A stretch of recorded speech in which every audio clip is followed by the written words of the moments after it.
ఇక ఉన్నావా? గీ మన పక్కింటి అంకుల్ చనిపోయిందంట, తెలిసిందా నీకు? ఏమైంది? వాళ్ళ కొడుకు అమెరికాకి వస్తాడంట. ఎవరో కంపెనీ వాళ్ళు వచ్చిరంట దాన సంస్కారం చేస్తుంది. అవునా? అంకుల్ పాపము వాళ్ళ కొడుకు మీద బెంగటిలే చచ్చిపోయిండు. 2 ఏళ్ల నుంచి ఆడు పోయిన నుంచి అమెరికా పోయిన నుంచి ఒక్కసారి కూడా ఫోన్ చేయలేడు. ఒక్కసారి కూడా మాట్లాడలేడు. అంకుల్‌కి బాగా ఆశ ఉండే ఆడితోటి మాట్లాడాలా, అతడు ఒక్కసారన్నా నన్ను చూడాలా అని బాగా ఆశ ఉండే అంకుల్‌కు. పాపం వాడి మీద బెంగ పెట్టుకొని చచ్చిపోయిండు అంకుల్. కానీ అంకుల్‌కు లాస్ట్ సమయంలో రోజులు గడిచినాక మనం ఏమైపోయింది అంకుల్‌కంటే 2 ఏళ్ల నుంచి ఒక్కసారి కూడా ఆడు ఫోన్ చేయలేడు, మాట్లాడలేడు. గాడు సచ్చినాక మేము చస్తే ఏమొత్తాడు గసుంటోడు అనుకున్నాడు.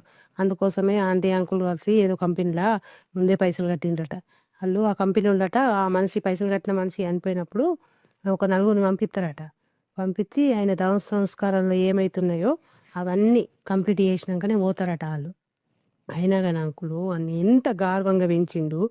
ఎంత గార్వంగా పెంచి, ఎంత కష్టపడి అమెరికాని తోలెత్తే కనీసం తండ్రి చచ్చిపోతే రాకపోయే, ఆడేం కొడుకయిపాయె. అయినా గాని ఇప్పుడు బంధాలలో ఏమన్నా బలం ఉంటుందసలు? బలమే ఉంటలేదు బంధాలలో. తండ్రి, కొడుకు, అన్న, తమ్ముడు అనేది అసలు ఉంటనే ఉంటలేదు. ఒక తండ్రికి కొడుకు విలువ ఇయ్యాల. ఒక అన్నకు తమ్ముడు గౌరవం ఇయ్యాల అనేది ఉంటుంది ఎక్కడైనా. మేము, మనము అనే పదమే అసలు కనబడకుండా పోయింది. నేను, నేను, నేను అన్నదే అయిపోయింది మొత్తం దునియంతట. కనీసం ఈ వీడియో చూత్తేనన్నా గానీ ఆ కొడుక్కు కొంచెమన్నా బాధ కలగాల. ఆ! కన్న తల్లిదండ్రి కొడుకు పెట్టే కష్టాలకు, పిల్లలు పుట్టిన పిల్లలు పెట్టే కష్టాలకు కలకల అనుకుంటా ఏ తల్లిదండ్రులైతే పోతారో ఆళ్ళ కుటుంబంల ఒక్కళ్ళు కూడా సంతోషంగా ఉండరు. ఆళ్ళ కుటుంబం ఎప్పటికి కూడా పేరుకు రాదు. ఆళ్ళ కుటుంబం ఎప్పటికి కూడా ఎదగది. అమెరికా పోయి ఏం సంపాదించినవచ్చు, నువ్వు పెద్ద పేరు సంపాదించినవచ్చు, గొప్ప గౌరవం సంపాదించినవచ్చు. కానీ నీ తండ్రి చచ్చిపోతే నువ్వు ఆఖరి చూపు కూడా నోసుకోలేదు. నీ తండ్రిని భుజాల మీద మోయలేకపోయినావు. నీ తండ్రి దహన సంస్కారాలు చేయలేకపోయినావు. ఎక్కడో పుట్టిన నలుగురొచ్చి ఆయన దహన సంస్కారాలు చేసిండ్రు.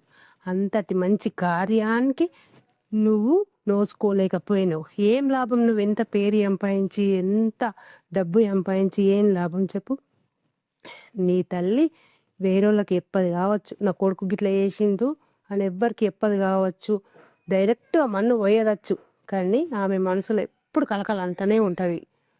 ఆమె మనసుల కలకల ఎప్పటికీ నీకు శాపమే తప్పకుండా తగులుతుంది. డైరెక్ట్ మన్ను పోయకున్నా ఆమె ఎంతైతే కలకల అంటారో అదే తప్పకుండా నీకు శాపమే ఖచ్చితంగా తగులుతుంది.